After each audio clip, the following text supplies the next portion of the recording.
Secret friends, unite!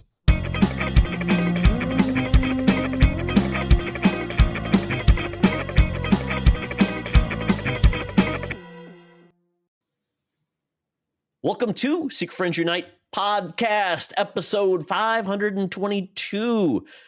This is your guide to the geek side, and I am Todd Oxtra. I've got a mother visiting. I am worn out from Easter, a birthday. I'm car shopping. Man, oh man, I got stuff this week. Woo! My brain is boiled. One question. Is it your mother who's visiting, or did you just pick one up at the airport? A mother. I'm a mother lover, so I just picked up whatever mother came by. You know what? We're not going to finish the rest of that. Mother Cora Oxtra, visiting from Michigan, going to be 80 years old, which she tells me all the time. You know, I'm going to be 80 this fall. Like, yes. My mother's birthday is this week on Wednesday, 77. So we're gonna be. I think we might get out there this fall. So it's been too long. I know we're going to be out there this time next year. Because April loves cherry blossoms, wants to see him in DC on her birthday, which is April 4th. But I digress. Friends, welcome. We've got a great show. We're going to be talking some Star Wars, so I want you to get yourself ready now for the copious amounts of eye rolls that are going to come out off of Todd's little face. He's going to be like, I've taped my eyes. I will have no rolling. You know what? You should put on those big shades that really old people wear. You know, the kind that wrap around. Or should I just get the glasses where it's the fake eyes are showing? The Homer on jury duty. Yes. So we got that, and then we're going to be talking about the real buzz of the weekend, which is season 2 of The Last of Us. Oh my God! I was completely shocked because I was not. I did not. I was wondering, and we'll talk about that because I was wondering about that, whether you went in cold and free. Nope. You know, with as much as spoiler culture exists today, I think you have to find some ways to really, when it comes to the importance of steel yourself against it. But let's get in to talking about the fact that we do have some official new Patreons this week. This is very awesome. But we'll go through the process here over at patreon.com/secretfriendsunite. You can get exclusive shows, early shows, no ad shows, awesome Discord benefits. You try us out 7 days for free. Your first month can be 50% off. You can stay on board for as little as $2 a month after that. It's incredible. Lots of good stuff. Like our friends Derek Trevelyan, the figure dude. Francie, my wife's got a hair appointment coming up, and another Bad Movies podcast right around the corner, I'm sure. Luke Lore, Mr. Xbox Expansion Pass, my Uncle Tim.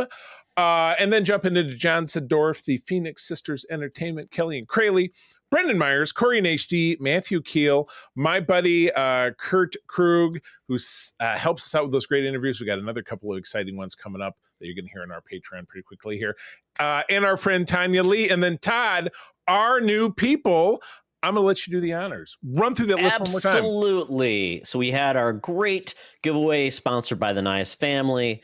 They took care of these 5 awesome people who entered and won. Chipotle Bear from the Nerd Chat, Famous Seamus from our own Discord, Cam the Movie Man, a guest on the Holocron Chronicles, Jay Newport 007, maybe the new James Bond, we don't know, but thank you for joining. And then Brian Osterman, a.k.a. the Prozac Man, a.k.a. Darth Prozac. I think we're going to bring that down to 1, so I think Darth Prozac, Charlie. He keeps Darth it mellow. Prozac will be where we go. I think it's a little bit fitting. So, but back up to the top, Chipotle Bear. Now, is he the only one being bestowed this honor this time around? Yes, this week we're going to do one a week. On every show, we'll do one a week. We'll get, if you are on the show, you get a power. On co-op mode, you get a power up. On, I believe, Code 47, you guys give them either a job or a race. Star Trek race. Not a race. Yeah. When you say a race, it sounds really ominous. A job or a race? I don't know. A Star Trek alien designation, as it were, yes. Okay, and then I think on Holocron, they get what a weird name, a Star Trek type or something. I don't know. Star Wars name. I was going to say Mark better know because I don't. random Star Wars generator name, right? It's the only. That's what I did when I was picking my both of my OCs, my Jedi and my Rebel guy. I had to use the name generator. That's how I got a name. I don't remember off the top of my head. Yes, but with that, Chipotle Bear will be the first new Patreon to get a power vested from the dynamic duo. I will start. So Chipotle Bear, since I know you like to eat food, you're an educator, like play video games, and you're a very kind soul. So your power will be to break out of your mold, swear, be mean and angry, and then rewind the clock so no one ever knows you did it. So it's almost like you get to vent, be the worst person you ever want to be, and you get to erase it, essentially, which is great. Because a lot of people have said, I wish I could have deleted that email after I sent it, or I wish I would have never said that thing about the friend and could have taken it back, or I wish I would have not ate that food because it was bad. So I wish the power to temporarily remove and delete. Wish I wouldn't have made those death threats against that politician. Yes, exactly. Oh my God. Well, I think this one's easy for Chipotle Bear because you put it right there in the name. I think that your superpower is you're able to mow down as much Chipotle more so than the average bear and have no ill effects. So really it dovetails a little bit into what Todd's talking about, but this one is very food specific. So you lumber into a Chipotle, maybe you smash through the door, you're a bear, everybody runs away, and then you have that buffet of ingredients there. You got a Chipotle Bear. That's what you're doing. Charlie, you're the whitest person in the world. Chipotle? It's Chipotle. Come on, man. Okay. Jose is a strong Latin man. Okay, so, Minneapolis, talking about how other people. I took 4 years of Spanish, dude. Man, I'm all. I took on 5. Boom. What do you think about Congratulations. that? Congratulations. You took 5 years to be bad at it, so there you go. Well, I took 5 years. That was 1 year in college, but it was 30 years ago, so I don't really know much. But anyway, all right. So next week, and then on all the other shows, we'll move on down the line. But Chipotle Bear, you can look forward to. You have to tune into the other shows to find out what all that other stuff is.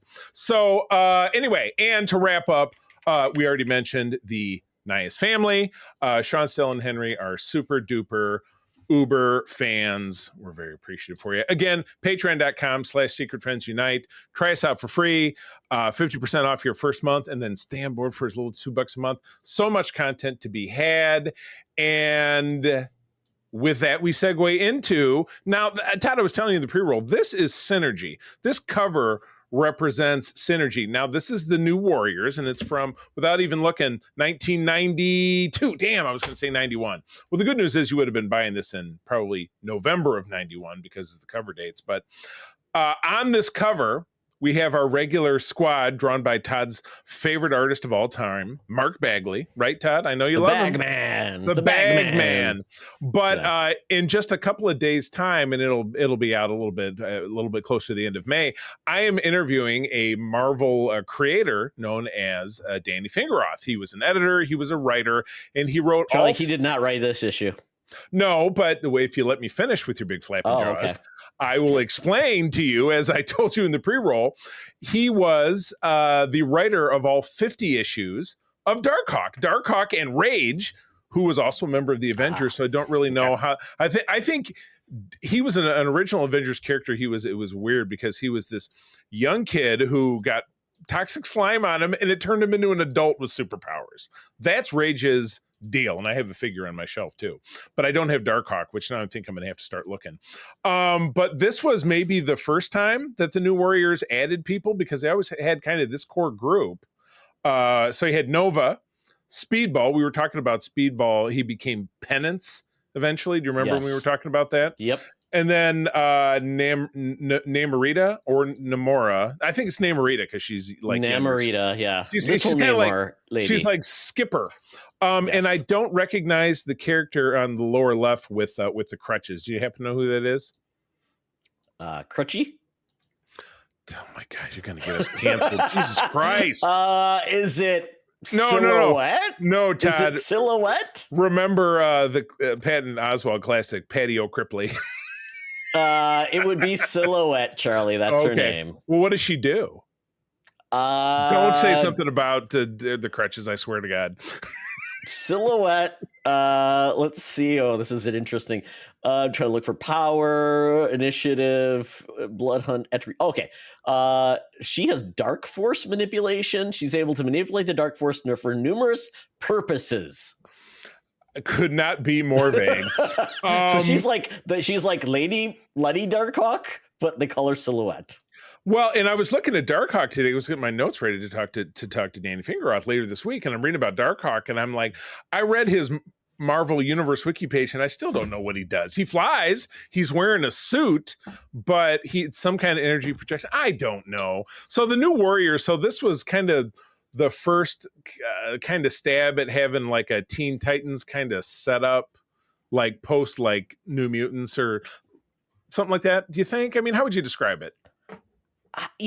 Quite honestly, I never even knew when they came out. I saw their book on the shelf. I'm like, oh, that's interesting. I had no interest in checking it out. I mean, you've got these people. It's not even like sidekicks in a lot of ways. No, they're just a bunch of. Now, I think I know about them because they ended up drawn by Mark Bagley in an issue of Amazing Spider-Man, because Mark Bagley was the artist there for a very long time. And Speedball's first appearance was in an Amazing Spider-Man annual. I think it was the Evolutionary War. And the artist was Steve Ditko, which was really unusual because Ditko was kind of in exile by the 80s. You know what I mean? So, but rounding out the team was Marvel Boy, who I think was a version of Quasar. So we had the Negabands. And then Night Thrasher, the guy who had a skateboard. I had him as a figure once. I don't think I have him anymore. But yeah, skateboard. Wow. Yeah, literal. How did I miss out on this wonderful team? Skateboard. But yeah, I don't know that. Why was Marvel Boy on trial? Nobody knows. Probably hit and run. I don't know. DUI, something like that. Oh my God, I don't know. But Charlie, yes. Here, I'll give you the rundown. Yeah, rundown of Darkhawk's. Basically, the Darkhawk amulet. It transfers the consciousness of Chris. Who is the kid, into Darkhawk's alien android, while at the same time switches the robotic place with that of his own body.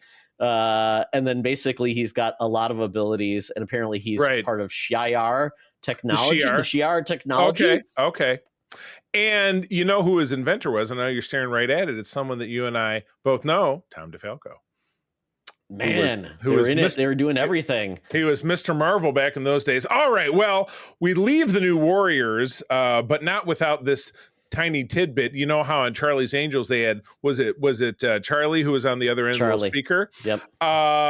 You know who was on the other end of the little speaker at the New Warriors headquarters? It was our own Madam Web. That's right. Even at age 92, she was calling the shots for these folks. But these days, she works for us down at the corner of Hollywood and Vine with all of the latest news and reviews. We're going to be talking some Star Wars, Todd. Get on those Homer Simpson glasses because we're going for it. Now it's time for Madam Web's rumors and news. Take it away, boys. Thank you, Madam Web.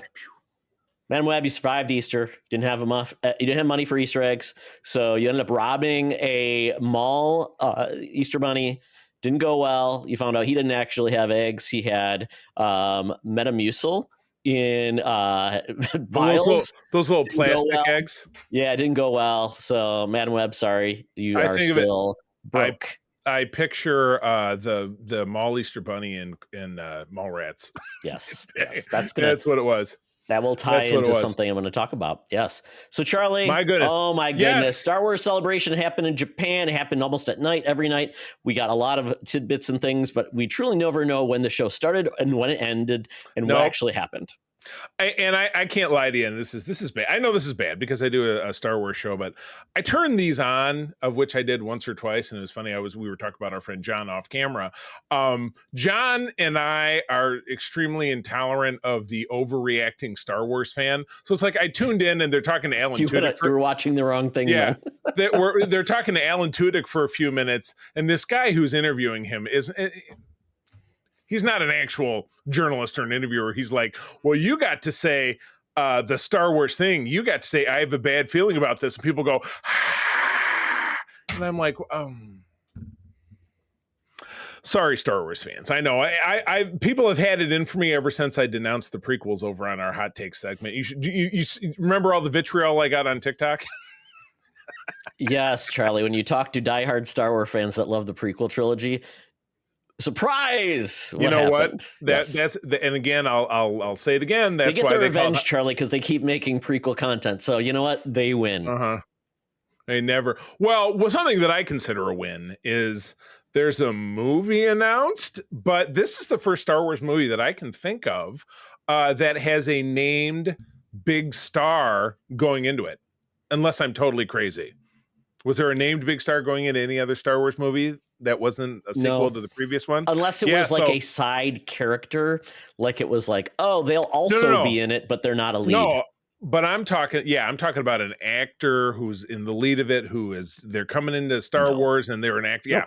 So, while I'm beating around the bush, what this really means is that one of the first big announcement they made is in 2027, we will see a film.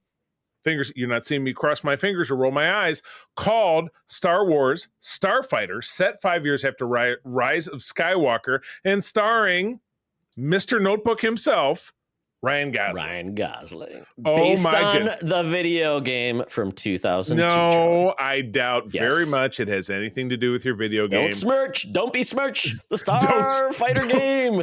Don't smirch. Is that a reverse besmirch? So this is interesting. And the director is Sean Levy. I feel like it's on the tip of my tongue what his other big movie have been. He directed Deadpool and Wolverine. He directed Real Steel. He directed was it not the Fall Guy, the Odd Guy? The movie with Ryan Reynolds where he plays in a video game. Ready Player Free Guy. Free Guy? Yes, Free Guy. So this dude makes very successful, profitable films. Yeah. And is that actually a picture of him here? Because I feel like I'm looking at the William Shatner mask. What's the deal with that? They just get a bad picture of him? Because like his face is purple. No, it's a weird lad. He's got some very stylized serious cheekbones. Very, very handsome cheekbones. That's fascinating. So anyway, we all know that Star Wars projects get announced every other week, and then we get a gotcha. But this feels like if they're going to be like it's a movie with one of the biggest stars in Hollywood and directed by, like you said, one of the biggest directors in Hollywood. Even though I feel bad, I kind of gaffed on all his accomplishments. This feels real in a lot of ways that some of the other announcements kind of didn't. That being said, as a hanger on to this, a couple different things before we move on. Kathleen Kennedy not going away. She did come right out and say it. And there are 6 other projects that are still alive, including, I think, the Tales of the Extremely Old Republic, the Rey movie, Taika Waititi's thing is still happening. So there was a real injection of things are still going on. It's just, are they taking their time, or can they just not decide on anything, or I don't know. But trying to keep 26. We've got a 2026 film. We've got a 2027 film. Right. That's all we've got. Farther out than that, I mean, it's kind of crazy. All we've gotten from both of these movies that we've seen is basically a logo, the name of the film, and some fanfare music. Right. But I know they did show footage of Mandalorian Grogu. Yes, they at showed the celebration. A great scene, which I can describe to you because, of course, I watched somebody's bootleg. Should we act it out?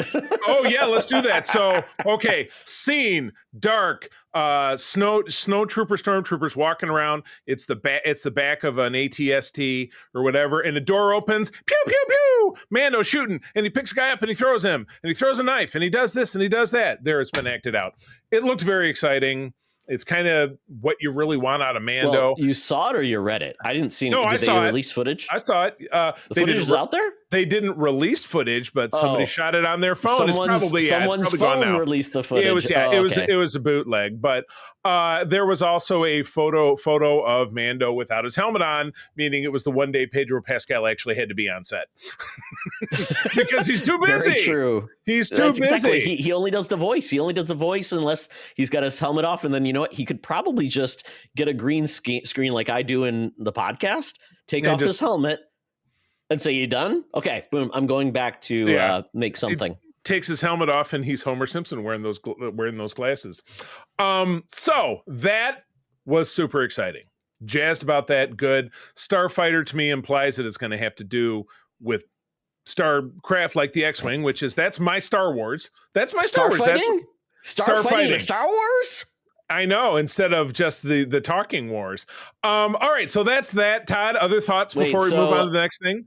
Yes, I'm very excited that we are actually getting a post sequel trilogy project, which is very cool. It's always good to go forward rather than always go back, which is cool. I like Ryan Gosling a lot, man. That guy he just oozes amazing guy. He's funny. He is hilarious. I mean, he could have played Han Solo because he's got a lot of the charm, but him being a star pilot, star jockey, a star jockey, which is going to be great. We don't know what he's going to be doing, but I hope this all comes together. Sean Levy knows how to, if he can make a Wolverine Deadpool and make that happen. How hard can a Star Wars movie be to make? And it can't be harder than trying to resurrect the Fox universe and make a movie with it. And to make it as fun as it. Now, did he do the other Deadpool films as well? Is that all him? No. Okay, all right. I forgot who did the first one. Maybe he did the sequel, but not the first one. Yeah, that's what was throwing me off. I just kind of get lost. All right, well, we're going to switch gears over to, and I'm just going to let Todd make fun of this for like 5 minutes. But Todd, what's the next project that's coming up? This actually made me laugh because I'm like, holy cow. So, it's hard to leave. It's hard to miss the prequel saga if you never leave them. Well, you know what? They're not done with us yet. So we are getting another animated project. It's going to be titled Star Wars Maul Shadow Lord. Charlie, they missed out. They could have made my teen sex romp and called it Maul Rats. They didn't. So yeah, and Sam Witwer is returning to voice the favorite Sith survivor, and yes, he's a survivor. Cue the Destiny Child song. It is amazing that this man has 85 lives, and somehow Maul returned. Yeah, here's the official setup. After the Clone Wars, Maul plots to rebuild his criminal syndicate on a planet untouched by the Empire. In this new series set after the events of the final season of the Clone Wars, Maul rises again to lead the underworld factions. Witwer, who's voiced Maul across the various projects. He was also in the Star Wars Force Unleashed, played a really cool character there. He's dusting himself off a bit, Witwer said. He learned some different things about his character. He's got some different traits that you wouldn't necessarily think he has that make perfect sense what he's been through. Fortunately, I can't tell you too much, but what I can say is Sam Witwer's involvement in the show has been pristine. Nobody says, oh, he was horrible to work with when he's on stage right next to us. Yeah, most people say that about Donald Trump, but we don't need to get into that. So Charlie, is this like a missed... and they do say it's a surprise appearance in the solo Star Wars story. So would it make sense to just do that like in that era? Here's kind of my misgivings. And again, I know I'm playing with fire. I know that a lot of the Star Wars community probably hates my guts, and that's okay because I actually had somebody in that comment call me a younger boomer, which is hilarious. No, I'm a younger boomer? Like an elder millennial. So it's exactly. A pre-boomer. Yeah, you're a pre-boomer. Yeah, pre-boomer. Yeah. I'm a pre. Yeah, exactly. Okay, which I'd be boomer. Yeah, if I was born in the 60s, but I wasn't. I was born at the end of Gen X. So here's the deal. This just really, we're kind of treading on the same ground here. Clone War. What happened after the Clone Wars was Bad Batch. And Todd, even though you didn't watch it, I really enjoyed it. I know it's not your jam. Clone Wars, you hate it. I get it. That's cool. We don't need to talk about it. But then that went into, Rebels kind of leaped over the portions of Solo. He appeared in that. I just feel like this is going to be like, all right, now I'm going to build a criminal empire, and like it's going to somehow end in what you saw in Solo, because the part of him in Solo was just worthless fan service. It did not contribute anything to that story, which is why like a Yoda showing up at the end of The Acolyte. Exactly. It's just I hated it because, and again, my biggest problem was if someone had never seen anything after Maul got cut in half at the end of episode 1, they would be like, wow, that guy looks like Darth Maul, but it can't be him because he's dead.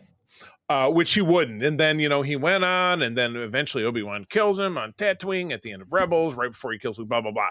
So I can say, and, and I'm sure I'll have to talk about this again with Mark, and I'll probably say the same thing. Just move. I can't believe I'm in Todd's camp. Just move on. Just move on. It doesn't have every single day of every single second doesn't have to be filled in this 19-year gap between the end of the prequels and the classic trilogy. It doesn't have to be done.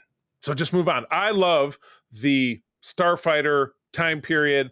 I love, even though it's an in-betweener, I love the Mando time period. That's 5 years after Return of the Jedi, but it's still very fertile ground because it's this 30-year window, where a lot of different shit can happen. But it's not that way here. You know what I mean? Yeah. It just And feels Vince and Charlie, it feels inconsequential. It doesn't feel like the stakes are super low because what's going to go on? Yeah, I What's mean, gonna Star Wars stick? has been around 50 years now, right? Yep, Close to 50 years. yeah, And at this point, 48 years, yeah. it's like we've spent a ridiculous amount of time in this era compared to everything else we've gotten. And it feels like there's a cost of business called cost of opportunity. So basically, you can invest in something, but you may be missing on an opportunity elsewhere. And I just Right. feel like when they take resources away from something new and different and do in the same ground, I feel like their opportunity to expand a fan base or grow it in a different way, or maybe bring back people that have that may not be interested in a certain era. I feel like they continue going down that path. And Yeah. Darth Maul doesn't seem like a light and airy character. He seems like more of the standard, like, dark guy. He's going to kill people. He's going to do crimes and things like that. I'm like, who is that really for, except for the audience that already likes it? And it's like, you're just giving them more of that versus saying, what's for Charlie? What's for Todd? What's for my son? Maybe who's not that into Star Wars anymore. What could be for me? That's cool. Yeah. And it's a very, and then when you look what they're doing in animation, they don't do anything else really. They do Visions in this. And it's like, guys, branch out, do something else. Give me the OT. I know we keep saying this. Give me the original trilogy characters in animation post Jedi. Do something fun. Do Shadow of the Empire in animation. Make me happy. Make us all happy. Well, and if they're going to do something even post Return of the Jedi, recast those original 3 characters. It's fertile ground. Do it. They can be a part of taking Thrawn down. I would like to see that. Well, even in animation, just bring in voice actors and do it in animation. Right. If you don't want to go after live action, do animation. It's cheaper, it's faster. And it's easy to do. You can always explain it away as a what if, exactly. So, all right, let's burn through these last couple of things. Sure. Todd, did you see the Rebuild the Galaxy Lego Star Wars thing that gave us Darth Jar Jar last year? Does that ring a bell? I never did. I've heard might have been okay. I don't know. It was okay. Maybe. Well, sure. There's going to be a sequel, which also might be okay. We finally find out who Sigourney Weaver is playing in Mando and Grogu. Like I said, there was a bootleg clip. It's probably still out there somewhere. I think, you know what? Spend 5 minutes looking for it. You'll be glad you did if you find it. But she is going to be and I don't know that she's an X-Wing pilot per se, but she's going to be a pilot because lots of people wear that orange jumpsuit, but there's other colored jumpsuits, and I don't know if they decided that. Like Zeb, you see Zeb, who is from Rebels, he's in a big blue jumpsuit. I don't know. I should do some research. But anyway, there's a photo of her wearing that great orange jumpsuit, of which I have one myself. And so that really fires me up. And she's sitting next to droids, because there's nothing in Star Wars without droids. So that's Charlie, cool. You missed a story. No, well, I skimmed. Ahsoka, oh yes, Ahsoka. season 2 updates. Yes, yeah, confirming Rory McCann replacing the late Ray Stevenson as Baylan Skoll. We knew about this already. They were friends in real life, so that's awesome. Admiral Akbar, I feel like we saw him in season 1 in that council scene. Was he in there? Sure. With the one jerk ass senator guy, and Hayden Christensen back. Which Did he say after it was done? He said, "It's a wrap." No. They said can't do that joke anymore, can you? They had to cut it for time. And Hayden Christensen back as Force Ghost Anakin, which, you know what? I think he did really well. It was redemptive. It was redemptive to see him be a part of stuff. He's only been redeemed 18 times, right? I meant I was referring to the actor in the role, because I think he contributed more not being under George Lucas's direction. But he's coming back again. And again, it's fan servicey, but does it service the story? That's the real question. So I would imagine. How can we miss you if you never go away? As I always say. This is Admiral Akbar will be back, and he will be going head to head against Great Admiral Thrawn, like a fist fight, because he's got those big lobster claws. I would like him to see him do more than just stand and say something, because that's essentially his whole Star Wars career. Yeah, because the Mon Calamari. Yeah, you've never seen them do. I mean, they swim. I haven't seen him sit or walk. Well, he's sitting right there. Does he have tendrils? They have like claw hands. If you like, I have a figure of him. He has big claw hands. Oh, so he's Dr. Zoidberg. Why not? Exactly. Woo, woo, woo, woo. He just eats bad food and smells. Oh my god. Admiral Zoidberg, make that the name of the episode. Yep. So anyway, I think that's cool. You're right. If they actually make him do something, I'm totally into it. Sure. Why not? talked about Sigourney Weaver. Excited about that. That clip is probably still out there. Filoni took the stage and said there was a plan. Wait, was he wearing a cowboy hat? You know what? That was one of the things I tuned into. I think he wasn't. Maybe he was wearing a baseball cap. I don't know. Yes, he has said, it says, while Marvel is scaling back and DC is rebooting, Star Wars has been in a strange cinematic limbo since Rise of Skywalker hit theaters, to which the response was, for me, it's all about the story and the talent. Who are the people leading these and how Lucasfilm can help each creative be a bit unique, which is kind of the opposite of what Kathleen Kennedy does. Creative sounds like filler. Yeah, exactly. Yeah, right. So he says there's a plan, there's stuff happening, and as I mentioned, James Mangold, that's the pre-origin, like Origin of the Jedi, the origin of the Jedi. Yep. Yeah.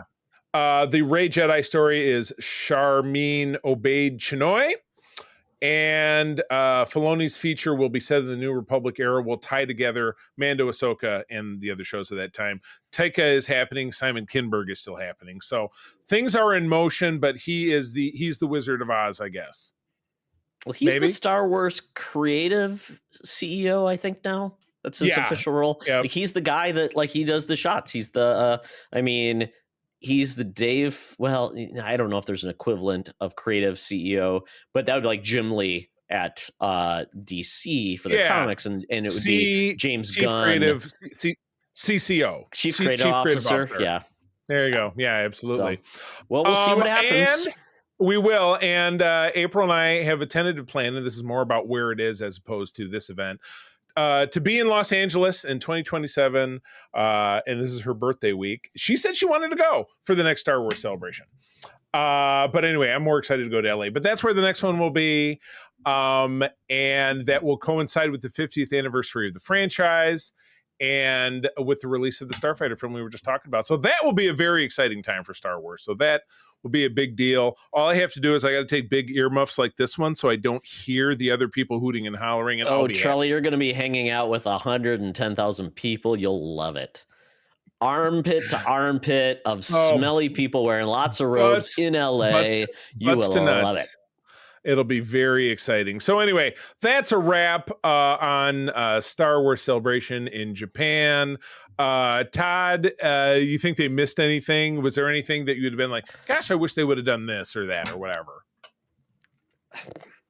I still think it's silly that a lot of stuff doesn't get released. They're in Japan. How many people can go? Just show us all the stuff.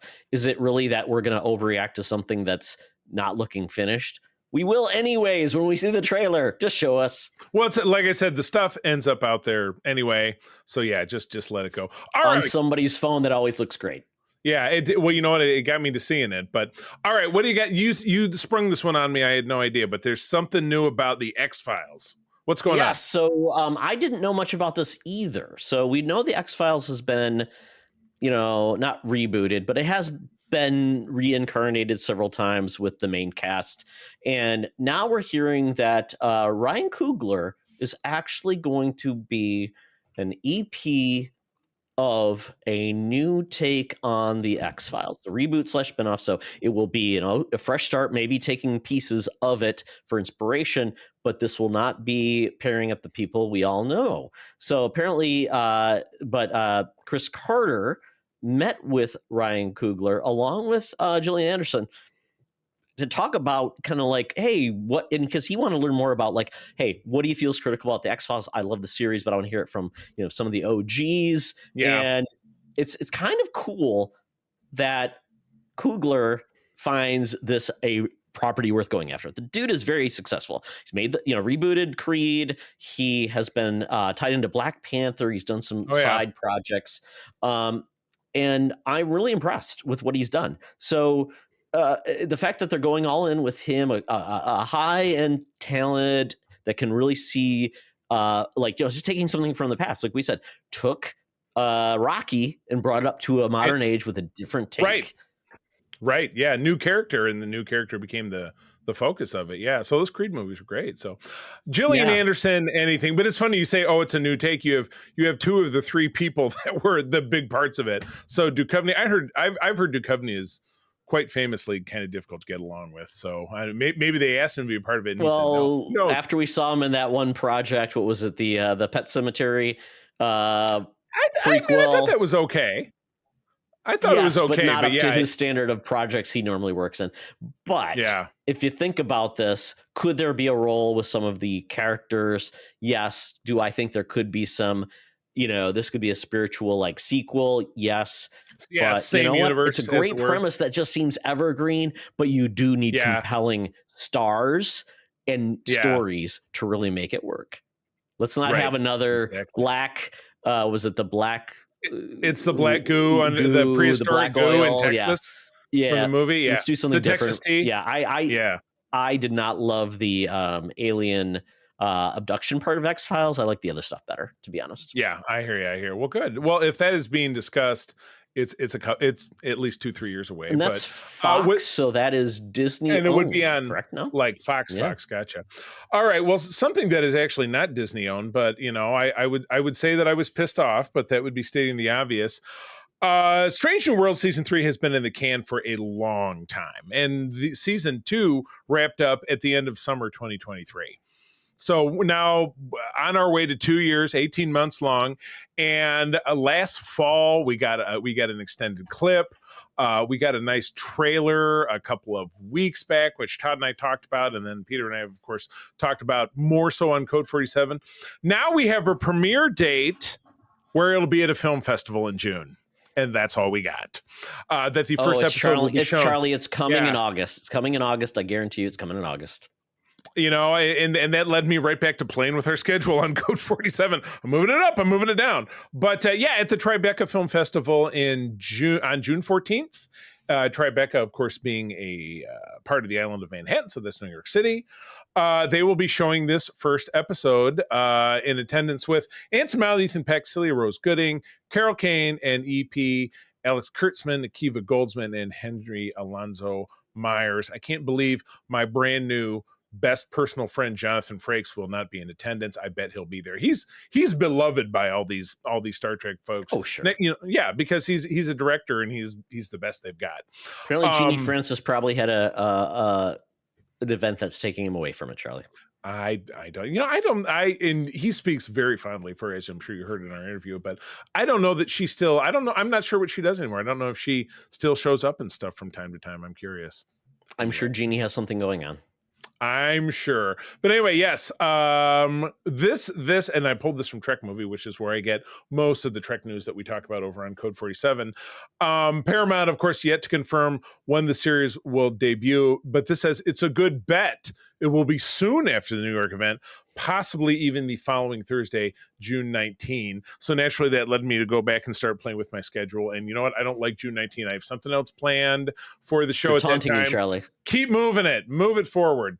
I would. And this says, Todd, it probably won't be as late as August. So they're challenging you. They're challenging you. That's okay. That's okay. Summer's a weird time to put out shows. There's a lack. Some people are busy. I don't know. Anytime's a good time to watch a Star Trek show. But I will ask this question. We typically, back in the day, you would get 24 episodes in 1 year, 26. Every year, right? Yeah, 26. Right? And now we're like, we can't even get 9 episodes out within a year, right? We can't get 10 out every 2 years. Now, granted, the strike came along, and we know we talked about the strike every week and how necessary it was. That's okay, but this just dangling it in front of us. It's like I know it's the only thing they've got because they wrapped up Discovery, they wrapped up Lower Decks.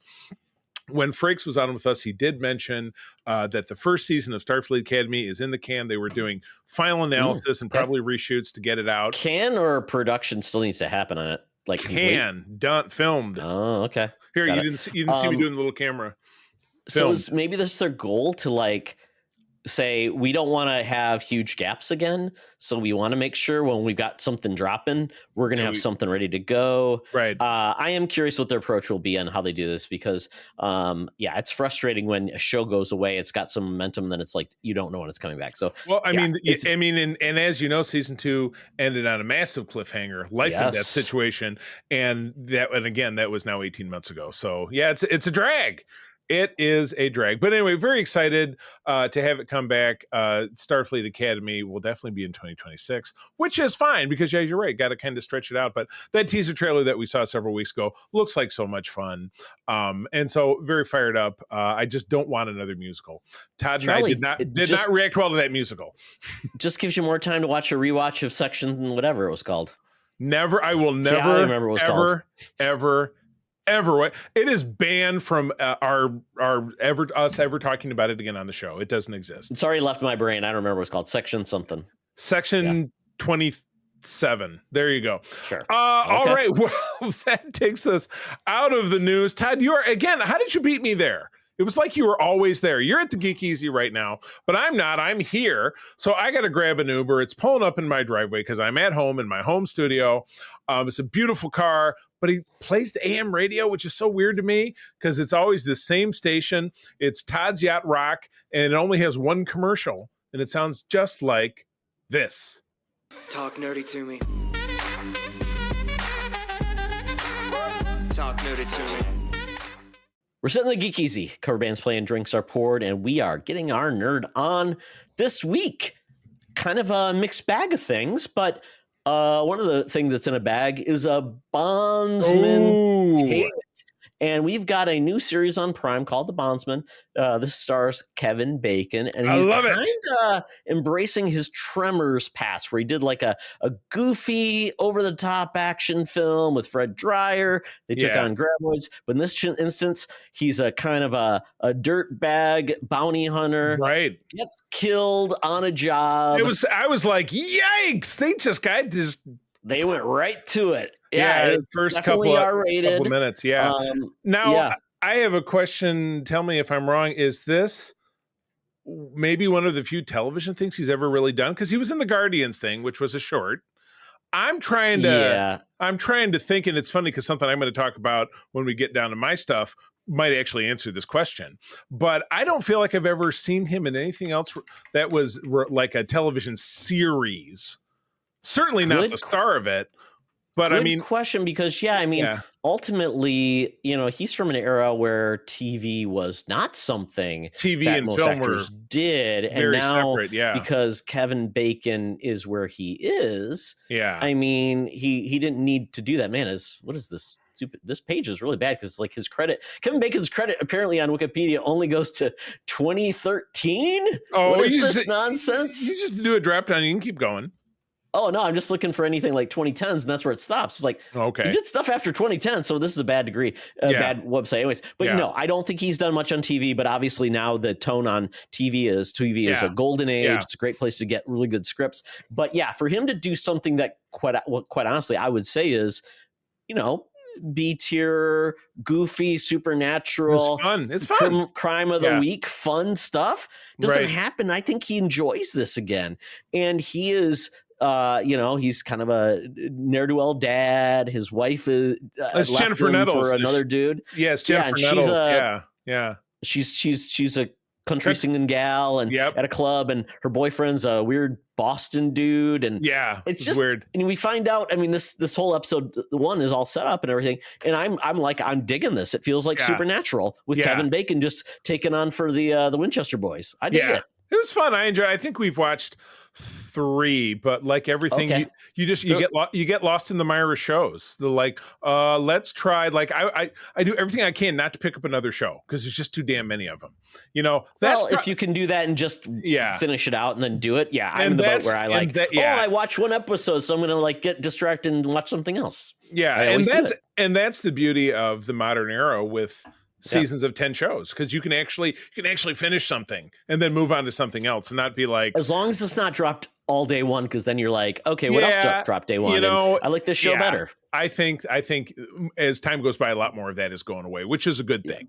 Yeah, so I totally agree. So okay, I think this is I think this dropped all in 1 week on Prime, which is weird. Okay, yeah, that's weird for them, because they will do like a 3-episode drop, and then like with Reacher, they do like 3, and then they'll do the other 6, or the other 6 or 7 they'll drop week by week. What does it say? Yeah, I don't. And let's see. I'm just looking up the episodes right now. Yeah, everything dropped on. It's got 8 episodes, all dropped on April 3rd. So it's weird. It's done. Yeah, okay. And it is weird because it seems like with a star like that, you want people to find the show, and just tune in, and just have a good time. Yeah, because like, what's the benefit of putting it all out there week 1, and when something else will distract you from it? Don't know. Is the question is like, well, it's Prime, they don't really have to care because it's Amazon, but that it really defeats the purpose, because people, especially, they're trying to cut back on their spending. So it seems like, well, then maybe you should like stretch out your things so you have more headliners, right, that aren't just getting displaced by the next headliner. But you know what? They want more minutes, so they want to spend another $300 million in a bad movie starring The Rock and Ryan Reynolds, probably. You better believe, but not Ryan Gosling, because we love him. No. Well, that leads us into the show that we are going to wrap up. Yep, and got a big complaint from our own Kurt Krug about this one, but I said, Kurt, you got to think about it because it's television. He says, oh, what a letdown. They just set it up. I'm like, they absolutely set it up because we know there's going to be a season 2. They've got to. Yeah, they got to give you a hook. And they did. So I can't say there'll be spoilers when we talk about this the next 5 minutes, but we are going to talk about Daredevil Born Again. Its season is over. It will be back next year with another 9 episodes. So be prepared. If you don't want to get spoiled, just skip ahead 5 minutes. So yes, you've been warned. So Daredevil Born Again season 1, man, oh man, if you thought Disney wasn't going to put something on that is horrific and horrible, and made you feel. This contained the most shocking thing I feel like I've ever seen in any television show. Really? Okay. I thought so, and that's probably colored by the fact that it's Disney and colored by the fact that it's Marvel. But Charlie, I've seen Preacher. Some really horrible things happen on that show, and this puts it all to shame. So, but yes, for a Disney Plus show, I was absolutely blown away by the fact that the Kingpin, in terminating, we don't have to describe it, somebody in his way, treated somebody's head like a peanut, and it was seen fully. Yes. Yikes. And I didn't know if they were going to show it, and they did. So, and they didn't need to about that, but they sure did. But this was Matt is great. He can take all kinds of shots and stabs, and he can still fight, which he did. We got a very triumphant return of John Bernthal, who I hope to meet next month at Motor City Comic Con. Very short-lived, though. Very short-lived. Didn't last very long. Well, he's not. Yeah, I'm not going to say if he's alive or dead, but I mean, come on. And there was, if you haven't watched this, but you probably have, because we're going spoilers. There is a post mid credits that it happens to involve the Punisher, so don't count him out. Don't count him out just yet. But we had a delightfully graphic fight scene within Matt Murdock's apartment, where because the Karen reappears on the scene, she brings the Punisher in. They're still close. Do we have a love triangle going on? I don't know. I don't know that I'd want to be in a love triangle with the Punisher. I don't know about you. I don't know that I want to be the third. Not a stable guy who's now living in a janitor's closet beneath a building. But I mean, this whole series is kind of always leading me down the path of what are most criminal geniuses always going after. A real estate deal or something, because that's what this is all has come down to. Essentially Kingpin, he does show his true colors. He essentially has gone after the mayor to cut through red tape and take over a port so he can essentially, apparently this port is now like, it's like the DMZ where you can do anything in this port because of a law from 1855. It was beautiful. Can bring money, drugs or whatever. It was the Port of Tortuga. It was like Pirates of the Caribbean, Red Hook, New Jersey or New York. So then at the end of it, Karen and Daredevil said, well, we're going to have to put together a squad to really take him down. and a lot of long, meaningful glances as the camera pulls out. Daredevil's girlfriend of the season, who's very hot, by the way, goes to work for the Kingpin, but as the mayor, so she's not on his side, but he's got Karen back. The Punisher's locked up, but he's probably not going to stay that way. Hint, hint. And then fade to black. So they've teed it up where it's got great momentum, just like Strange New Worlds did when they wrapped up their second season. But at least we know that this, because images keep getting leaked of season 2 in production. Yep. We know that it's happening. And well, they already filmed it. They already completed it. Oh, they so it's like done. It's in the together. And that's why this is coming out next year, a year apart, whereas we're not getting like the 2-year gap, which is great. Yeah. From what I heard, Disney wants to do that going forward. It's like Wicked. Film things back to back. Do it like a movie, or more than a movie, really. Maybe. And one of the things that has me interested in see where this is going to go is essentially with 9 more episodes to go to tell the story. You have Kingpin fully more villainous than ever. Oh my God. And Vanessa all in being villainous. So bad. And Matt is finally retaking where he's going to be and what his role will be. But the interesting part will be, Charlie, are we going to get Defenders Part 2? Or will we truly get in some other non-Defenders characters that will show up from the MCU now that everything is fully versed? Do we get like, I'm trying to think of other characters that have showed up that have not been fully used. That Werewolf by Night. The Man Thing. Oh, it makes total sense. Yeah. Exactly. Oh, yeah. Yeah. What's his name? Wait, hold Ghost on. Rider. I've got it. Just drill it right back. We're going to take the earlier in this episode, the New Warriors. Night Thrasher on his skateboard. Darkhawk. Rage would be a great one. Got a big old like linebacker looking kind of dude in a leather vest with a luchadora mask. Cash the check. Send it to me. Well, the funny part is because we did have a crossover with Kamala Khan's dad. I'm like, well, you're not going to bring in Miss Marvel to this bloodbath. It's a little dark. It's a little that's dark. It's like such a weird like miss of like who could help out. Kate Bishop is already tied in because her almost one stepfather is locked up in the dungeon where Punisher ends up at. So I'm assuming, yes, so we'll probably get the swordsman involved somehow because he was shown to be a vigilante. And then maybe we do get, Luke Cage. What the hell is he, what's Luke Cage doing? He's running his club up in Harlem. But and hints of, Jessica Jones, Kristen Ritter coming back, which would be great. I'd be fine. Just leave Danny Rand out of it. We don't need the Kmart Tony Stark to come back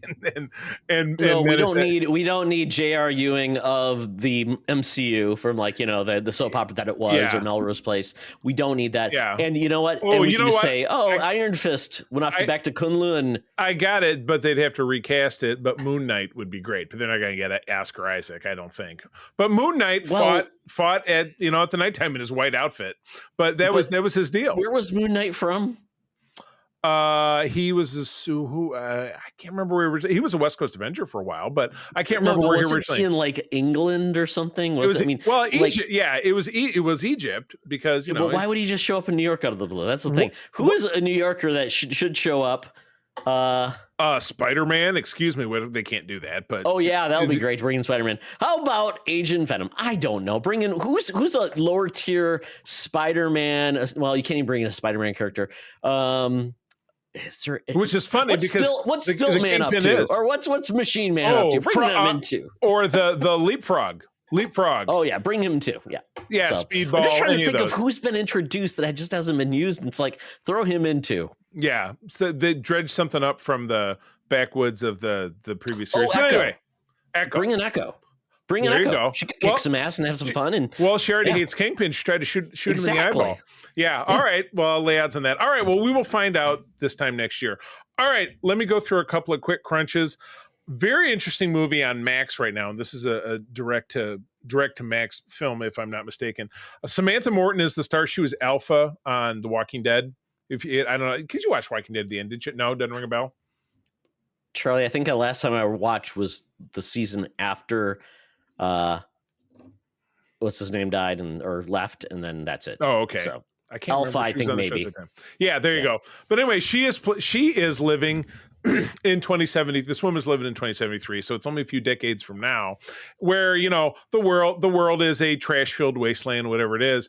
And so you're expecting, all right, well, I think April and I tuned in because it's a post-apocalyptic story, which is something that we enjoy. But this movie, 3/4 of it is a historical documentary showing you with real footage how this world came to be found, how it became this police state. Everybody's got to have an ID because Samantha Morton's character shows up as someone with no ID, and how she's treated and imprisoned. But all of it is footage, like, about global warming and about, and let me tell you, Donald Trump appeared several times in this footage because they used some real footage to kind of enhance. It was pretty much all real, honest to God, National Geographic stuff. So it was. I've never seen anything like it. It was very interesting. So I'd recommend it. I don't want to talk too much more about it, but I would say go check it out. So yeah, that's over on Max. I have a 1-2 punch here. Every once in a while, I'll talk about a YouTube channel I like. I mean, I bought a T-shirt for one. It was fun. I was going through my T-shirts. I'm like, I haven't worn that one in a while. But I have a new YouTube channel I love called Robert's Retro Rewind, which is like, we watch a lot of like, hey, Gen X, you remember when? I love that stuff, Charlie. You love look back. But Todd, this one is really very interesting, and I sent you a clip of one. Did you watch the clip that I sent you? No. I don't want to spoil it for you, but believe me when I say you need to go watch this 30-second clip. But it's in our Signal chat. I don't know. I may not have 30 seconds available in my life when I'm sitting on the toilet. It's in our Signal chat along with the war plans. But this guy's got a bit called short-lived TV shows. And he takes a TV season and he's managed to find clips. He projects it on a 13-inch Sony TV, and you see the open of the show. And it shows that 90% of them you've never heard of, and it's hilarious. And he ends each one of them with a title card that says how long they ran. There's some that were like 6 episodes produced, 4 aired, and it'll give you a little blurb about them. But there's so many, like Gina Davis had a sitcom that lasted like 3 episodes in 1986, which that was something I hadn't heard of. This is really fascinating. And I've watched, they're an hour long each. So yeah, it's a bit of it, but you put it on the background, whatever it is. But he did one going back from the 60s, which I won't touch, but I watched 3 or 4 of them from the early 80s. Absolutely fascinating. Robert's Retro Rewind. It was very fun. I have a fun fact. Did you know Jack Black played a character in the Never-Ending Story 3? I absolutely did know that. Yes. You did? Yes. Ooh, kudos. I know many Cadoos. And all right, so back to the latest installment of Late for the Party, a show that actually has been harassing me about for years. But right now, April and I cannot turn off. We watch it day and night. We were watching one before we came down here. We'll finish it when we get done. For All Mankind on Apple TV Plus. 1/3 of the creative team is Mr. Ron Moore, who is a personal storytelling hero of mine. History diverges in July of 1969 when the Russians land on the moon instead of the United States. And there are 4 seasons. We are at the end of season 3. The 5th season is being produced or could be done, will be on. But every season takes a 10-year jump. Where you're following a lot of the same characters, young characters grow up to be adults. Todd, how much of it have you seen? 1 episode. I was kind of stuck in the same place because I was like, we watched 1 episode, but I got to get back to Severance. And I'm like, Severance is okay, but I think I'll try this Ron Moore show out again. And we just got hooked. Got sucked in. Assuming this is it's a little more straightforward. And I do hear there is an episode in this series that is amazing. It's like people have said it's one of the best hours of television ever. Can't remember which episode it was. You know what? Because you couldn't pick it out because this is a series full of those moments. Okay. Absolutely. Maybe I'll look it up because I know they said there was one specific episode. Absolutely. Like, this is the episode. So absolutely. Just biting your nails moments, astronauts hanging off the side of a space capsule trying to save another astronaut. Well, don't they go into really going into like women became a big part of this. Yeah, right away. Like And the astronaut. Yeah. yeah, and it was in episode 4 or 5. It was Nixon's astronauts, and Oh, okay. and it was because of the space race that the Vietnam War ended 5 years early. And That seems like a good idea. absolutely Space instead of more Vietnam War. exactly. And through some twist of fate, John Lennon was never assassinated. So that's a Wow, part of all these storyline. good things happen if the Russians go to space first, Charlie. Who'd have thought? I know. Reagan did his 2 terms starting in the 1970s. We never had Jimmy Carter or Gerald Ford. What? Uh-huh. What's Michigan gonna do without their only? We still have Motown. I assume that history didn't erase that. But anyway, Apple and Kid TV Rock never became a rocker. The ICP, they became Peace Corps volunteers. No, it just keeps going. That's what happens in season 5. Kid Rock's president. I don't know. Okay. I hope not. Oh, no. Oh my God. But anyway, yeah. So Todd, you've said it very accurately more than once. Apple TV Plus. They don't produce a lot, but what they do produce is fantastic and Quality over quantity. Very good stuff. So I put it to you. Go watch some more of it. You'll be glad that you did. I'll You'll have to see if I still have a subscription. it's the one I cancel, and I'm like, I'll come back for this show. Well, you'll be green. You'll be green at the gills with envy. April got one that was $3 a month for like 3 months.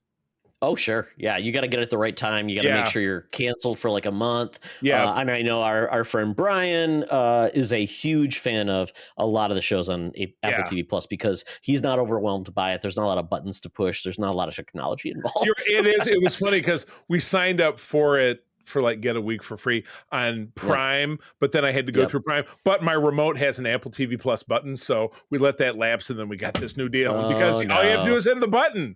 All you have to do is hit the button. Exactly. It's totally worth it. Put a reminder on your phone. Put a reminder on your phone. All right, well, that wraps it up. We are out of the Geek Easy. Todd, I have my phone out. My Air Qantas app is open. I am ordering us up our tickets to the Land Down Under, where Hologram Tina and the mutants are waiting to give us counseling to get through the first 2 episodes of season 2 of T-Lou, The Last of Us. Let's do it. Welcome to another edition of Thunderdome! Thank you, Tina. The mutants have been gathered for a topic or a game to be entertained. And this week we are talking about The Last of Us Season 2 after its first 2 episodes have debuted. Hold on. Got to do this. That was my shock and awe at the end of the second episode, but we're not there yet. Talk to me. We are not there yet. We are going to be going all spoilers in on The Last of Us. Obviously, I can't do too much because I don't want to spoil Charlie either. Because can't do that. He has not played the video game Last of Us. And the rest of us, because, I'm not saying that we will. I know that we own the disc of the first one. I know April played it for a while. I know she got stuck at one point and she was like, F this, and never went back to it. And it's very common, I'm sure, with a lot of people who dabble in video games. Yes, exactly. Exactly, because it's a different experience. And that's where I feel like I'm glad I now get to see how it's played out in a show. Right. And I'm curious what they'll do, because I'm like, I don't know if this was their best way to do it, but you know what? We'll see how it goes. They did do it, yes. Yeah, so I believe this season, I brought out the wiki, we are getting only 7 episodes this season. Yeah, we had 9, and April and I have watched the first season. It's our favorite show, and we have watched season 1 3 times, I think, in the last 2 years. Okay. Because we love it that much. And one of them, we watched it, we finished it, and we were saying we're just going to watch it again right now because we were so sucked in by it. Just absolutely such an incredible story. Yeah, it's interesting when I look at the credits for season 2. Craig Mazin, who did Chernobyl, he did episode 1. He directed the one. He has wrote every episode of The Last of Us. And then Neil Druckmann, who's the creator of Last of Us in video game form, comes in at the end of the season. But then we got Craig Mazin written episode 2, but Mark Mylod, who I don't know anything he did, but he's a British dude. And if you watch the end of the episodes, I always love their what happened. And they talk about the characters impact. Yeah, and it was funny because we don't normally, but we did for this one because it was just jaws on the ground, and we're like, is something going to change? And all of a sudden, what happened will be undone.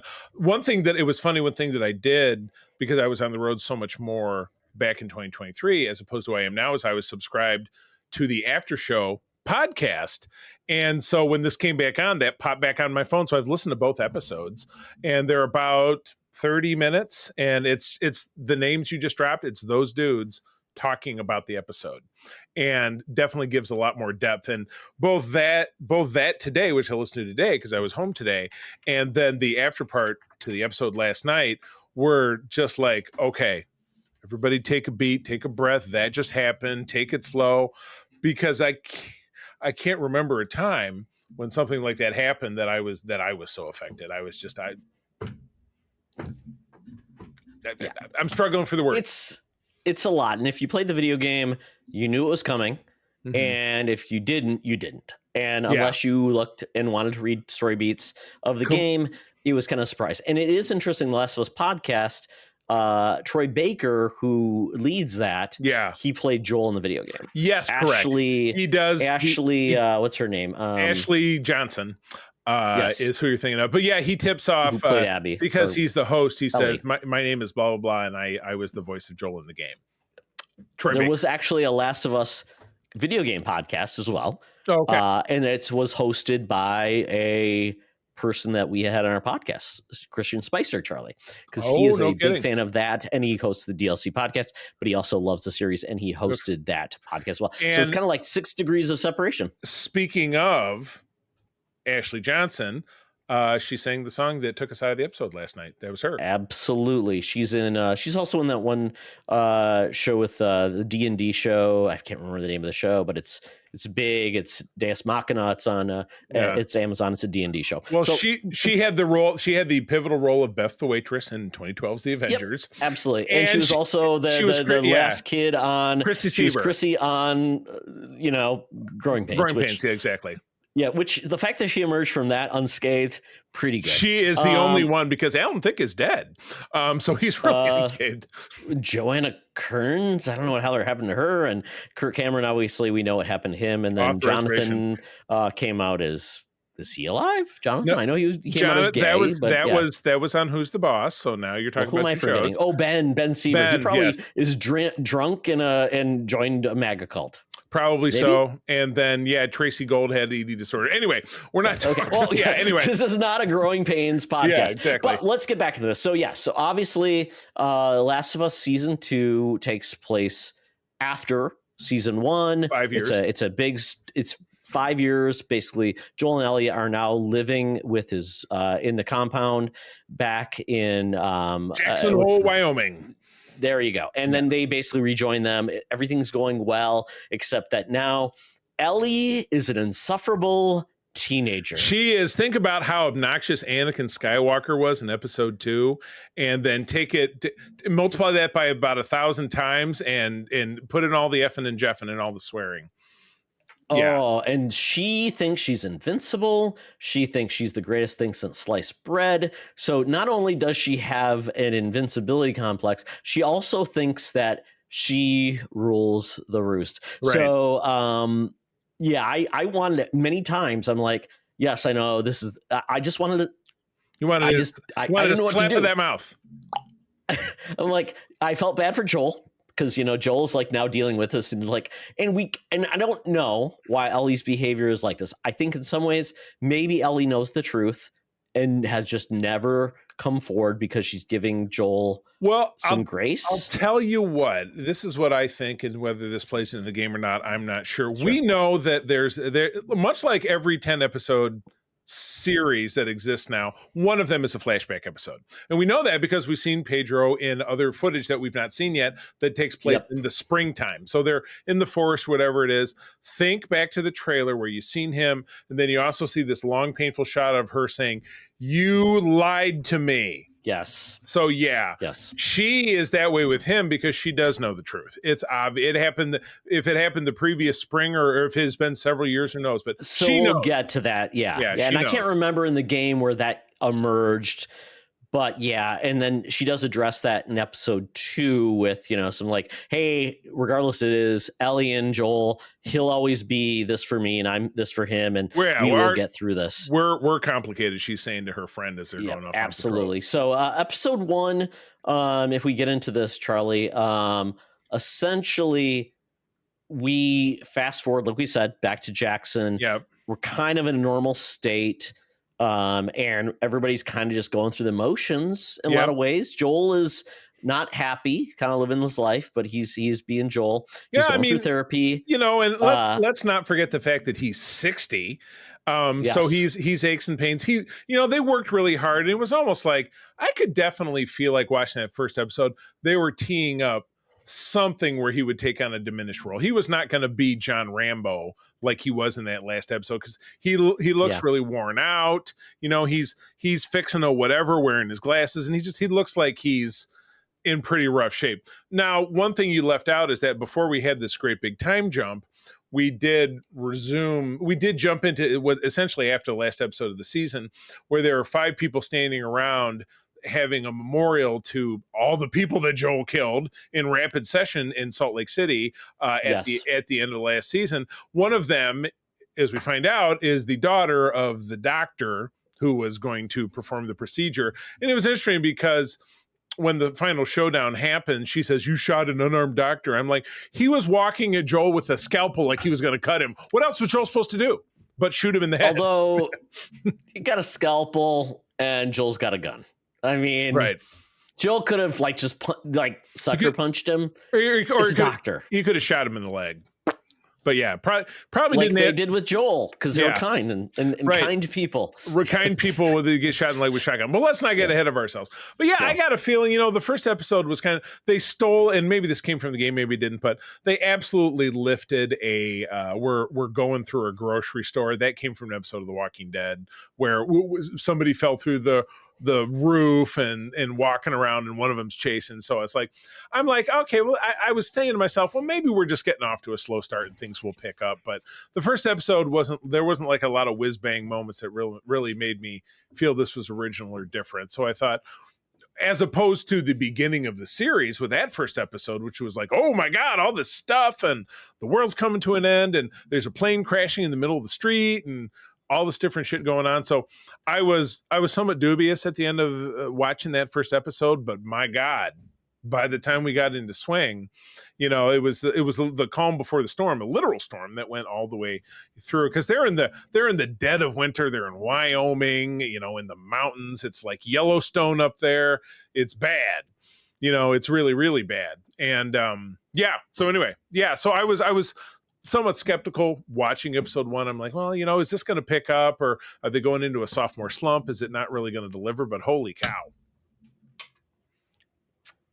It is a lot. And this is where it is interesting, because you do kind of focus on episode 1 all about Ellie, her place in Jackson, what she's gone through and where she's going to be.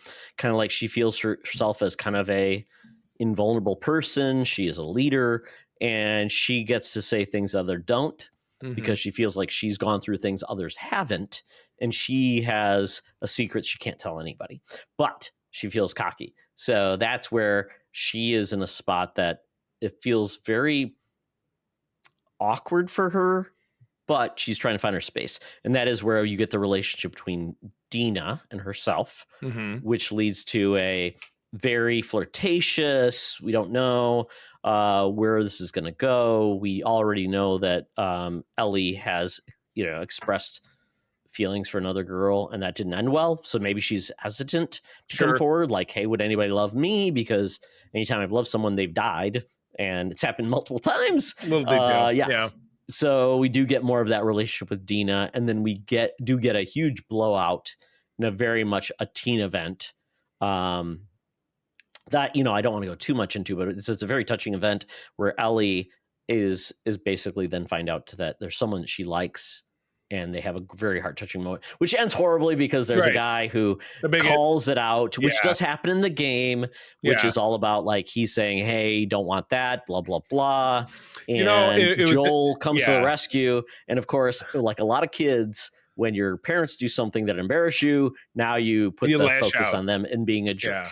They made the very good point about the guy in the slur that he uses. He says, "Think about if all social progress that we know of ended at 2003, and so Correct. attitudes that existed back then would be even more hardened by the fact that everybody's bitter and life sucks and everybody's traumatized. So most people are just going to be nasty." Older people are going to be even meaner. Yeah, So, yeah, there's it made a lot of there's sense. no canceling online. You're just canceled in person. And Yeah. and although you think like, well, where the world is at currently, is that stuff really even matter anymore? So it becomes like a I wouldn't think this so and at that, all. and it's like, although Yeah. you'd be like, well, you should be having babies because we ain't got enough babies. And Right. are you gonna Yeah, have some exactly. babies? Yeah, it comes down to babies, Charlie. I guess not. Oh yeah, well apparently that's the current line. But anyway, Yeah. yeah, I did want to hit on like to your one point though, when they were doing they're going on patrols, it's part of their life. Ellie is doing the thing. When they did go to on the one patrol, this is where I got so frustrated with Ellie because she does feel like she's bulletproof and she puts people at needless risk because she can't get hurt. And getting attacked. I mean, she can still, get shot or break a leg or something. But and people she can't could get sacrifice themselves for her because of her recklessness, which is just frustrating to me. Right. And we do find out that the infected, the clickers, whatever you want to call them, are evolving. They're getting more dangerous. They're mutating. And there's that whole the reason what leads us into episode 2 and the siege that happens is that as they're going through and doing work restoring stuff, they're cracking open an old clay pipe which is all filled with growth. Well, some of that growth is live cordyceps, and as we learned back in season 1, it's a communication network. Right, exactly. If you step on it, it's like piano wires, you know what I mean? So it'll vibrate down the way. And like you said, speaking of evolving, apparently these clickers, they're still a biological organism to the point that they can be frozen. So they start using other clickers as insulation and they hibernate. And they get activated by steps on the ground and also the cordyceps being triggered within Jackson Hole. So that's what leads us into the massive sequence of attack that happens in season 2 where Jackson now that did not come from the game. It's Jackson Hole, Wyoming, isn't it? Yeah. No, it's just funny. It leads us to Jackson Hole. It's like, we're in a Jackson Hole. We're in a Jackson Hole. Help me. Yeah. But that was not from the game in that way, right? That was a little bit more of a deviation. So, yes, in the game, you did not have the tack on Jackson. Okay. You had primarily Joel was going out on a patrol and Ellie was going too. And then you had Joel ending up with Abby and then running into each other. He was helping Abby get back. And that's where there was no like, I got to get back because everything's on fire. It was just, it led that way. And then Ellie was notified that, Joel's missing and we need to go rescue. Joel and Dina are missing, and that's where it's there. So it seems like there was lesser stakes in the game at that point. It was really focused on that story point. But in this one, you had the dichotomy of we had our team that we love is at risk.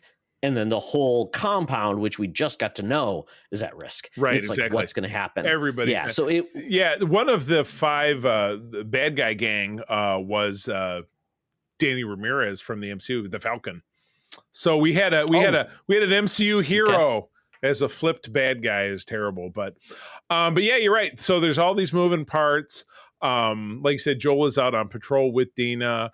They end up coming upon this Abby who was stalking him because she's the one who wants to kill him. And that's what she's been thinking about for 5 years. And she falls down a mountainside and she awakens all these clickers, and they're chasing her and they're almost like hibernating underneath. Yeah, exactly. Piles. Yeah, exactly. So like I was saying, but yeah, they still need warmth. So they absorb that from having like a canopy underneath, but they're chasing her. It's a huge mass. They get into a situation where Joel, who she doesn't know, rescues her from falling. But he rescues this person who's there to kill him. And she leads them back to, Abby leads them back to the hidey hole where her friends are waiting. And then they sabotaged them. They knocked Dina out with some drugs. They said, we're not going to kill her, but this is going to knock her out. And you're there in a situation that you see in every TV show ever, where it's like, oh, the odds are terrible, but at the last minute, somebody's going to be standing over him with a knife, and then a gunshot will happen, and he'll be fine. Well, what happens instead? Oh my God, it's crazy. Oh my God, Charlie. And I was looking at the back in the walkthrough of the game. There was the horde broke through, but it was tied to where Joel and Dina were. Right. They didn't go down that path. So they did include a horde, and that's where Joel rescued Abby, and they went back to the chalet. But in this instance, man, oh man, the fact that you get this new bloater that's involved, and it kind of made me think of like Game of Thrones, because like they're doing everything they can. They've got like oil, they've got gas. They shoot these things down to blow them up. Hit bullet points through the gas barrels to then explode them, right. And it's amazing. But then you do have these facilities. It's not concrete; it's a lot of like wood, so it can be barrage. But man, you see these screamers or these clickers just run into things. They squish each other, and then you get this bloater who's there, who just decides he's gonna go right through the wall. And they've got a game plan, and you feel for these people, because they do have a lot of artillery, but they also have a lot of women, children, and infants, and as much as they can prepare for it. They don't have a tank and a howitzer and 50 caliber machine guns. They've got some trucks. They've got some flamethrowers, but they don't have that type of artillery to take on that type of attack. But you do like that they've survived other attacks, so they do know some tactics to do. Basically, get off the streets, go up, go down, but do not be there, and even that can go astray. And then I tell you, man, I really love Tommy. His leadership, taking on that bloater last minute, doing what he can, and you do see basically how they survive this thing, and releasing the dogs is kind of like the turning point, right? I like that. And that was amazing. The hounds, Mr. And I'm like, don't kill those dogs. Don't let those dogs get infected. But they're going ham because they don't care. They're just going in there, and the guys can't offend them. Yeah, it's in I Am Legend that the dogs can get infected, but I guess not here. So that's a good thing. Well, I think creatures can get infected, but I think the fact that they're on offense, they're not going to get attacked by these creatures. They're just going to go after the necks and kill them. And they did, quite well. And that bloater, man, he was scary, but took him down. Yeah, it was one of those. It was like that last punch, like it was Indiana Jones fighting the mechanic guy in Raiders of the Lost Ark, where he is like one last punch, and that was enough. No, I was thinking of when Indy was fighting the Russian in the ant pile. Remember, and it was like one last punch, and then he fell backwards. Yeah, that was. Well, you do think though that fungus would not be highly effective in a frozen environment, but maybe it's that they get out into some type of temperature that they can activate. But I always thought fungus needs like high humidity and things like that. But the fact that it still exists. You would also think the flamethrower would be the most effective, because that's how they clear, brush with fire and stuff like that. Oh, yeah. Yeah, you would think that would make it more. But yeah, so we start to wrap things up.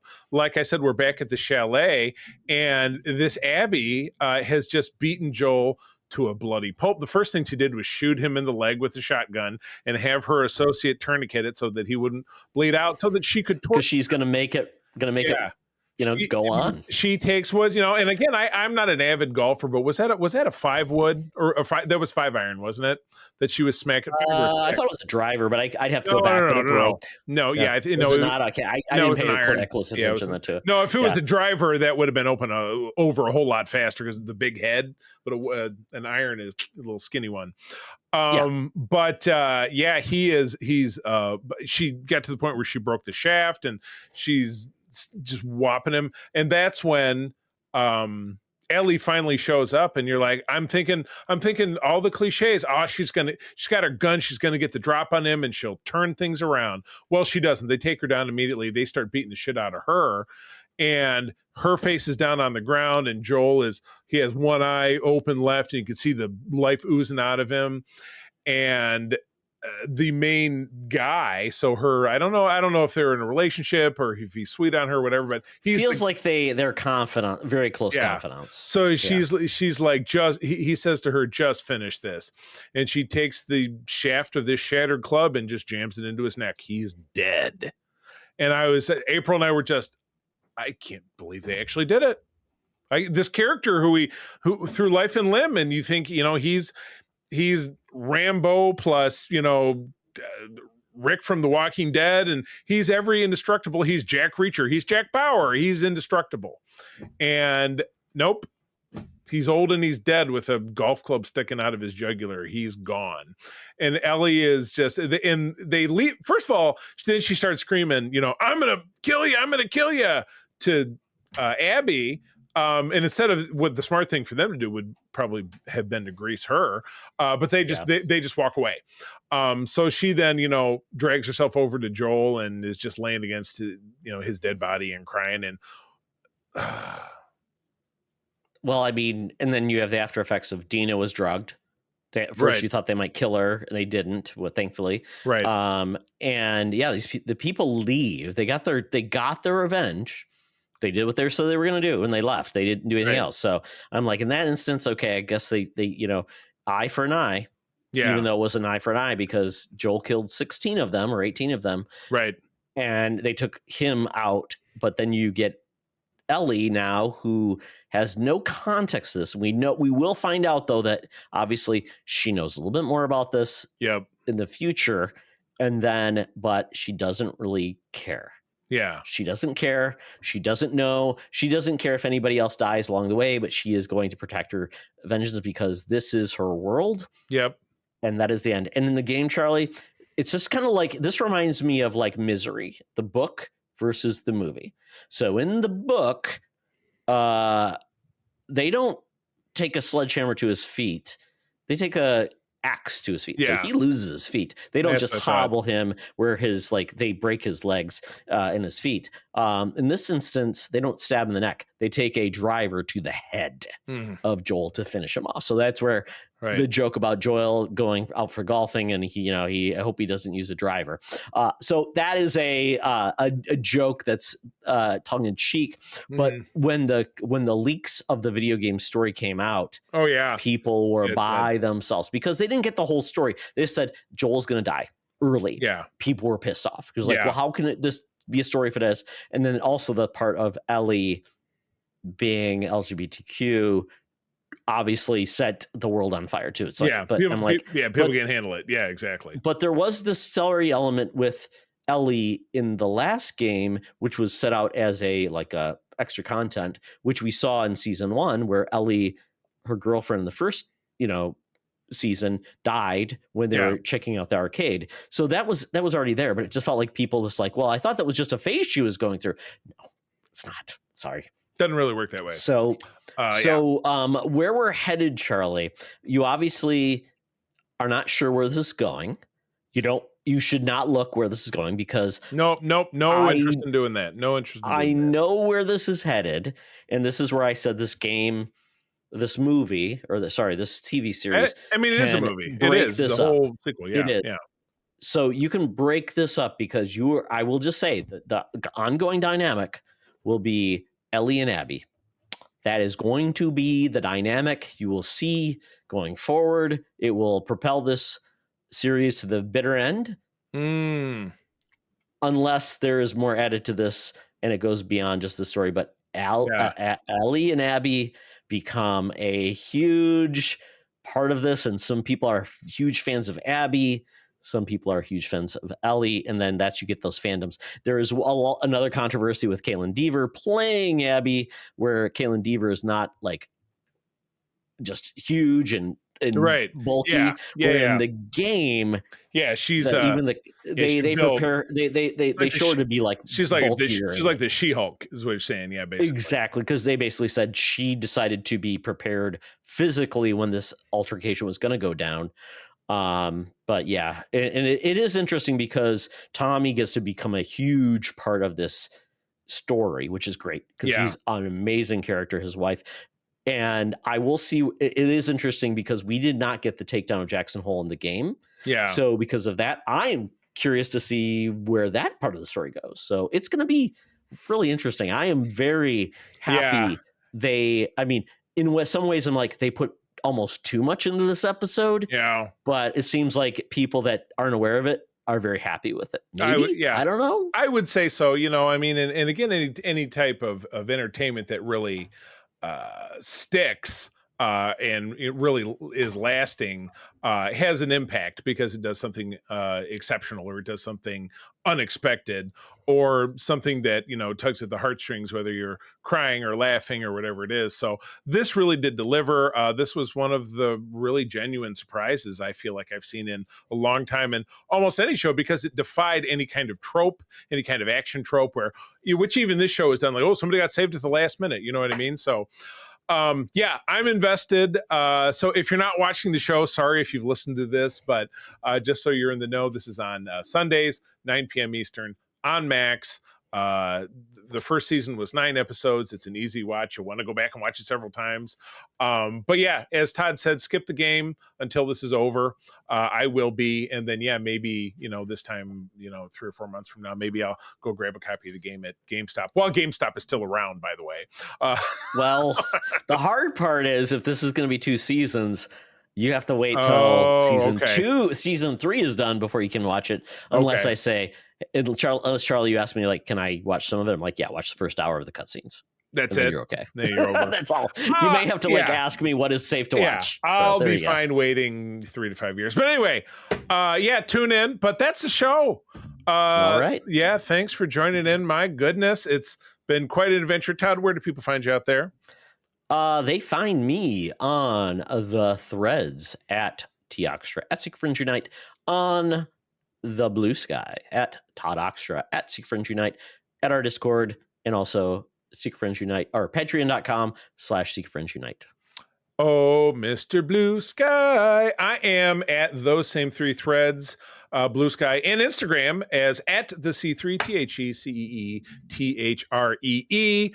I also spend a heck of a lot of time at our Secret Friends Unite Discord, because that is where all the fun and geeky chats are going. You can find us there. You can ask us questions about the show, and we will potentially address them, read them on the show. Don't forget, we also have secretfriendsunite@gmail.com. If you'd like to write letters, write us there. We would love to answer your questions or get your comments that way. And again, patreon.com/Secret Friends Unite. 7 days for free, 50% off your first month, and stay on board for as little as $2. It's a hell of a deal. But with that, thank you again for joining us. I'm going to tell you that sharing is caring, and to keep on trucking.